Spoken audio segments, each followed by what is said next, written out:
Hello, thanks for joining me, astrologer Patrick Arundell, for your astrological overview for week commencing the 30th of June. As we make our way from one month to a new, there is one influence that runs on from June, and that's between Mars and Uranus, an opposition, and that goes on right through till Friday of this week. Now imagine this, Uranus is about impatience, particularly in Aries as it is now, but it's also the planet of sudden urges and impulses. But in an opposition with Mars, you get a situation where we can be tempted to force the pace, to go too quickly, drive too quickly, to try to get things done so rapidly that actually we can end up making mistakes, or things get so tense that it's not very enjoyable. So this is definitely a week to enjoy the journey and not be so obsessed about the destination. But there is another aspect that comes into play, another opposition, which is mightily tricky. And this sees the Sun go face to face with Pluto. This is quite complex. The Sun in Cancer, well, Cancer Sun is all about compassion, but it also links with the Moon energies here. So with Pluto being very much about power, and the Sun in Cancer being very much about being cardinal, about wanting to be in charge of situations, some kind of power clash is possible this week. And it could be, strangely, between quite orthodox energies. So there may be someone you encounter that wants you to bend to their will, but they're quite old-fashioned in the way they approach things. Or perhaps it's your own values that are more rooted in traditional good manners and so forth. And someone may want to just ride roughshod over this to get their own way. And it may be something you find totally unacceptable, and you may feel that you need to make a stand. But on the other hand, you need to make sure that you're not being so strident that you want everyone to do your bidding.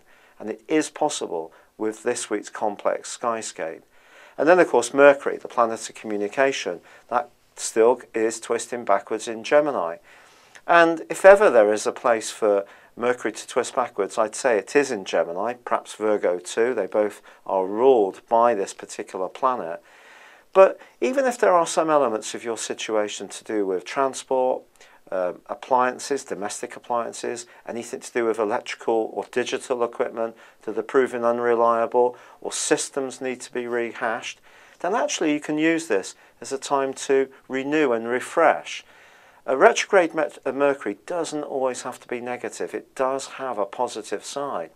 Now Venus is in this area too, pointing towards some quite charming conversations, but in the early part of the week it's tangling with Pisces, with Neptune, in Pisces, which can mean that something someone says could be absolutely laced with insincerity, or they could be laying on the charm so thickly that, yes, it can be rather nice to be on the end of it, but don't get too caught up in it. Don't believe it. Towards the end of the week, ironically, Venus is forging a great link with Uranus. This suggests that some kind of magical moment can come out of the ether, out of nowhere, but it may require a snap decision or a change of plan in order to get the most out of it. So prepare to be flexible as this week draws to a close. But there is a quarter moon in Libra, and that clashes with the Sun. So how does this play out generally? Well, if we take the solar horoscope from Aries, its influence in the 4th and 7th house axes.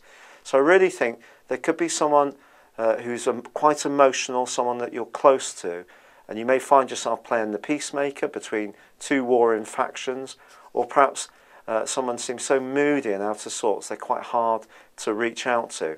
Or maybe it's your own mood that could be a little bit up and down too.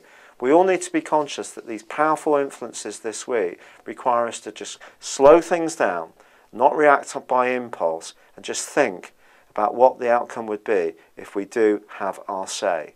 It's been a real pleasure being with you. Thank you for joining me. Good luck and goodbye for now.